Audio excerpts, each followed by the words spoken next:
जय गुरु जी, शुक्राना गुरु जी, अनंतम अनंतम शुक्राना गुरु जी महाराज। ओम नमः शिवाय, शिव जी सदा सहाय। ओम नमः शिवाय, गुरु जी सदा सहाय।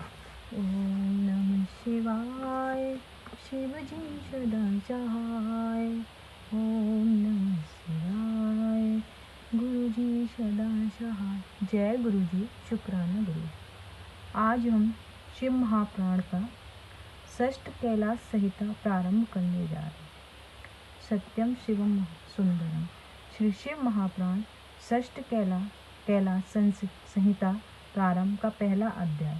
श्री व्यास जी से सौनक ऋषियों की वार्ता। जय गुरु जी, शुक्राना गुरु। जो विशुद्ध रूप सब मंगलों के दाता आदि माया शक्ति सहित पार्षद गणेश और स्कंद सहित प्रधान पुरुष के ईश्वर की उत्पत्ति के लय के हेतु के कारण है, उन शिव जी को नमस्कार है। ऋषियों ने कहा, अब तक हम लोगों ने नाना आख्यानों से युक्त उमा सहित श्रवण किया। अब आप हमें शिव तत्व को बढ़ाने वाली कैलाश संहिता को सुनाइए। व्यास जी बोले, हे पुत्र, अब तुम प्रेम संहिता का उस कैलाश संहिता को सुनो जो कि परम दिव्य शिव तत्व को बढ़ाने वाली है। एक समय की बात है कि जब हिमालय पर्वत पर स्थित तपस्वी मुनियों ने काशीपुरी चलने की इच्छा की, तब काशी में पहुंचकर उन लोगों ने मणिकर्णिका में जाकर गंगा जी में स्नान किया और विश्वेश्वर का दर्शन करने गए। वहां पहुंचकर उन मुनियों ने शिव जी को नमस्कार किया। शतरुद्रीय मंत्रों से शिव जी की स्तुति कर वहां ध्यान से स्थिति की। फिर पंचक्रोशी देखने की इच्छा की जो वहां सूर्य जी आए थे। उन्हें देखकर सब ऋषियों ने उनका यथोचित अभिवादन किया और सूर्य जी ने उनका कुशल पूछा। मुनियों ने अपना कुशल समाचार कहा। तब प्रवण का अर्थ जानने वाले उन मुनियों ने कहा, हे महाभाग, हे व्यास जी के शिष्य परम पौराणिक सूत जी, आप धन्य हैं जो कि आपने इतनी प्रकार से भक्ति विद्वान है। आप विज्ञान सागर हैं। तभी तो भगवान वेद व्यास जी ने आपको पुराणों से अभिषिक्त कर पुराण ज्ञाता गुरु कर दिया। आपके हृदय में पुराणों की कथा सर्वदा स्थित है। जिन पुराणों में वेदों का अर्थ भरे हुए हैं तथा वेदों का ओमकार से ओमकार तक का रूप शिव से है, जिससे कि आप प्रतिष्ठित करने वाले हैं। अब हम लोग आपके मुख कमल से निकली हुई कथा रूपी मनोहर उस मकरंद रूपी अपूर्व अमृत का पान करना चाहते हैं, जिससे कि ज्वर रहित हो जाए। आपसे बढ़कर हमारा कोई गुरु नहीं, अतः आप कृपा कर हमें महेश्वर का परम ज्ञान सुनाइए।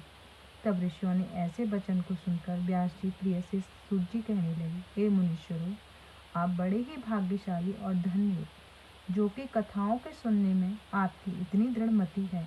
अतः हमारे गुरु व्यास जी ने नौमिष नारायण के वासी मुनियों को जो उपदेश दिया था वही मैं आपसे कहता हूँ, जिसे सुनकर मनुष्य को शिव जी में भक्ति होती है।